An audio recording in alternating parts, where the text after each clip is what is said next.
قصہ سناؤ. بعض گہرے اور باریک مضامین ہوتے ہیں، دماغ تھکتا ہے تو یا قصہ آ جائے تو پھر دماغ ہلکا ہو جاتا ہے. دیوبند کے قریب میں ایک گاؤں ہے بڑودہ. وہ بڑودہ گجرات والا نہیں، دیوبند کے قریب میں ایک گاؤں ہے بڑودہ، چھوٹا سا گاؤں ہے. وہاں ایک سادھو تھا جو مسلمانوں کو بہت پریشان کرتا تھا. وہ یہ کہتا تھا کہ اسلام میں 5 فرض ہیں. بنی الاسلام علی 5: کلمہ، نماز، روزہ، زکوٰۃ، حج. وہ کہتا تھا کہ جو تم جانور کاٹتے ہو یہ کہاں سے لائے ہو؟ یہ تو کوئی اسلام میں ایسا کوئی ضروری نہیں. اور بہت دوسرا جاہل مسلمان بیچارے پڑھے لکھے تو تھے نہیں، وہ سادھو وہ پڑھا لکھا تھا اور وہ ان کو بہت پریشان کرتا تھا. یہ سادھو جو ہوتے ہیں بہت پڑھے لکھے ہوتے ہیں. میرے ساتھ ایک واقعہ پیش آیا تھا جب میں مظاہر العلوم میں پڑھتا تھا، ابھی دارالعلوم میں نہیں آیا، یعنی شرح جامی اور مختصر المعانی کے درجے کا میں طالب علم تھا.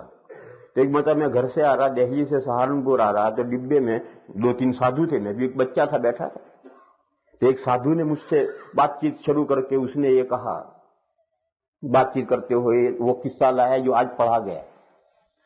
اس نے کہا کہ اللہ نے تو سجدہ کرنے کا حکم فرشتوں کو دیا تھا، شیطان کو تو سجدہ کرنے کا حکم نہیں دیا تھا. وَإِذْ قَالَ رَبُّكَ لِلْمَلَائِكَةِ، کیا ہے پڑھو، وَإِذْ قُلْنَا لِلْمَلَائِكَةِ اسْجُدُوا لِآدَمَ.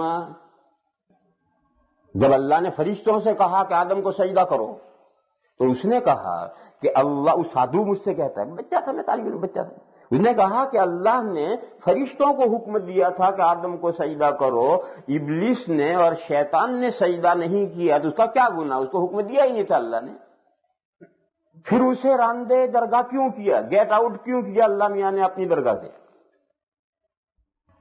تو میرا بچہ تھا، قرآن بھی اتنا نہیں جانتا تھا. تو میں نے اس سے یہ کہا کہ ابلیس بھی فرشتہ تھا اور اس کو بھی حکم دیا تھا. تو اس نے کہا غلط، تم غلط کہتے ہو. میں نے کہا کیوں غلط کہتے ہیں؟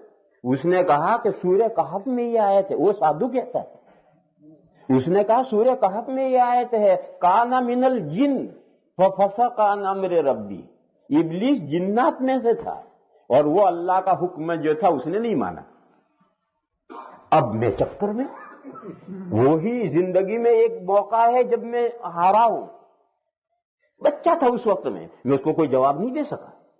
آج تو ہوتا تو میں اسی آیت سے اسے جواب دیتا کہ گدھے، آگے اللہ میاں کہہ رہے ہیں کہ فسق عن امر ربی، وہ اللہ کے حکم سے باہر نکل گیا. تو اس سے تو ثابت ہوا کہ اللہ کا حکم اسے تھا. تو میں آج تو اس کو وہیں سے جواب دیتا، لیکن اس وقت تو میں بچہ تھا تو میں نے چپ ہو گیا اور مجھے ہار ماننی پڑی. تو یہ کمبخت بہت پڑھے ہوئے لکھے ہوتے ہیں اور مطالعہ کرتے ہیں، لیکن جب دل پر مہر ہو جائے تو پھر کوئی مطالعہ کام نہیں دیتا. یہ مستشرقین جو ہوتے ہیں اورینٹل، بڑے اتنی بڑی مطالعہ کرتے ہیں کہ ہمارے علماء نہیں کر سکتے. تو میں کہہ رہا تھا کہ وہ سادھو مسلمانوں کو بہت پریشان کیا کرتا ہے. تو یہ تم قربانی کہاں سے لائے ہو؟ یہ جانوروں کے گلوں پہ چھری پھیرتے ہو کہاں سے لائے ہو؟ اسلام میں 5 فرض ہیں اور وہ حدیث سنا تھا، بنی الاسلام علی 5. اب گاؤں والے پریشان بیچارے کیا جواب دیں. ایک مرتبہ ہمارے ایک دوست تھے، وہ دارالعلوم کے سفیر تھے اور صرف حافظ تھے، مولوی نہیں تھے. ابھی 2 مہینے ہوا ان کا انتقال ہو گیا. اللہ تعالیٰ ان کی مغفرت فرمائے، درجات بلند فرمائے. وہ سفیر کو تو ہر گاؤں میں جانا ہی پڑتا ہے، تو سفیر وہاں پہنچا. تو گاؤں والوں نے کہا کہ یہاں ایک سادھو ہے، ہمیں بہت پریشان کرتا ہے اور یہ اعتراض کرتا ہے.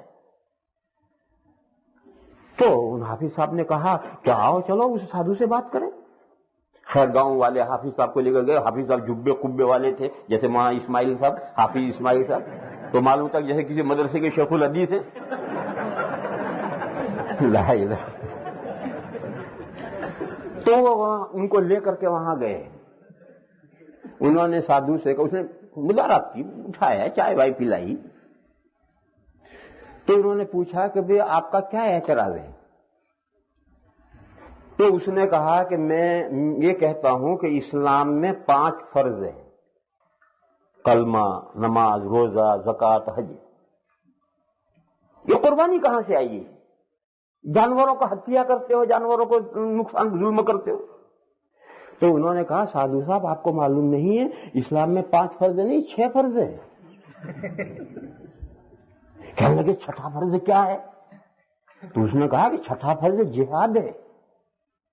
اچھا جہاد کو ہر ہندو جانتا ہے، ہر عیسائی جانتا ہے، ہر یہودی جانتا ہے، دنیا کا ہر دشمن اسلام جانتا ہے کہ اسلام میں جہاد ہے اور اسی سے لرزہ برندام ہے۔ تو اس نے کہا چھٹا فرض جو جہاد ہے۔ اس نے کہا ہاں جہاد ہے۔ تو حافظ صاحب نے کہا کہ دیکھو جہاد کا موقع تو کبھی کبھی آتا ہے، کہیں 50 سال میں، کہیں 100 سال میں جہاد کا موقع تو آتا ہے، یہ ہر سال ہمیں رہل سہل کرنی پڑتی ہے جہاد کی۔ وہ اس دن سے پھر کبھی اس سادھو نے اعتراض کیا۔ وہ بھی کیا دن